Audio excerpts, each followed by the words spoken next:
Alright guys, so today we're going to make our own tessellation. First thing you want to do is gather your materials. So what you're going to need is one index card, a pair of scissors, some tape, don't take the whole roll, we know the deal, pull off what you need, take it back to your table, and one of these big sheets of paper, and a pencil, or a pen. Alright, so the first step of the tessellation, and don't forget I have the steps listed on the website as well if you follow better by reading the directions. Essentially we're going to take our index card and we're going to draw a path, and that's going to go from this top corner to this top corner. You can use any kind of curved lines, straight lines, edges. The only things you don't want are loops and breaks in the line. So I'm going to show you an example of one. I'm just going to draw it up real quick. So I'm going to make sure I start in the top left corner.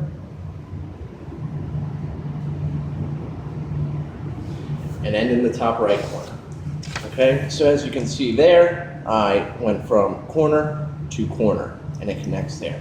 All right, at this point, I'm going to go ahead and cut along that corner to corner path. So here we go.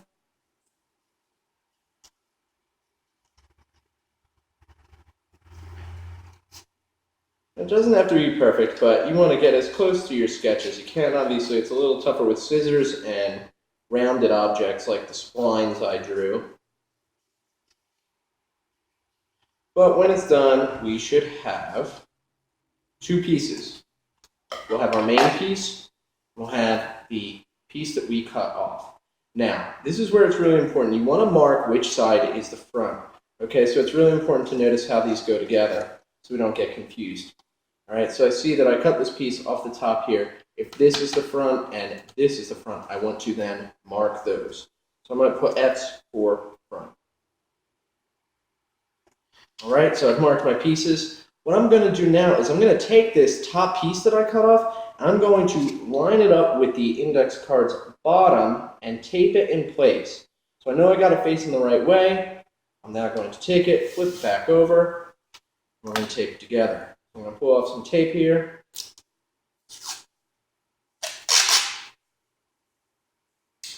I'll put it on the index card first.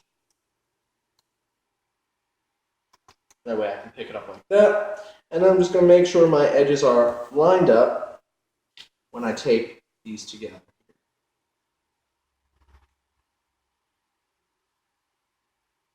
I can then cut off the excess tape, rip it off, or leave it on. When we go to trace these, we're going to have to trim them, make sure that no tape is hanging over, so you can always fold it over the front as well. And essentially what we have now is this guy right here. We have the beginning of our stencil for our tessellation. Okay? We're now going to repeat the same thing, but we're going to do it with the front and the back of the piece. So I'm going to draw from this corner right here down to this corner right here, another path, and cut it. So just to be quick about it, we'll do one that goes like this.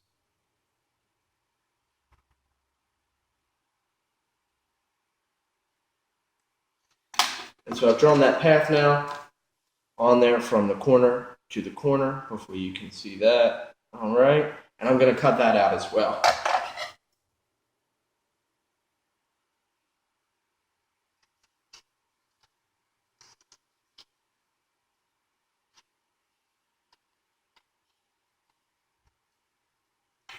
I'm going to repeat the process again. Make sure to mark which side is the front. So I'm going to put an F for front on that little piece there. Don't know if you can see that because of the contrast, but there it is. And so now I'm going to do that same thing. I'm going to put the tape on the back of the piece. Grab some tape. Don't need quite that much. Shorten it up a little bit. I'm going to lay it on so that half the tape is on the piece, half on the table. I can pick up the piece like that. Now flip it over. Make sure I've got my F for front facing towards me. I'm going to line it up on the back here. The cool part about the masking tape is it's a little more forgiving than Scotch tape. So if something gets stuck, You can kind of pull it off if it's not exactly where you want it to be, and readjust it. So now I have my tessellation shape. All right, that's my main stencil. I'm going to clean up the tape around the edges here, so I can either just, like I said, you can either fold it over, or you can trim it with scissors. That's up to you. Trimming with scissors will give you a cleaner stencil, but it's going to take you a little bit longer. Now that I've got this, I'm going to transfer it onto this paper, and I'm going to do that as many times as I possibly can. I'm going to start out in the center, placing one, and then I'm going to line it up. So let me show you what I mean. I'm going to take my stencil, put the front side out here, and I'm going to trace it once in the center of the paper.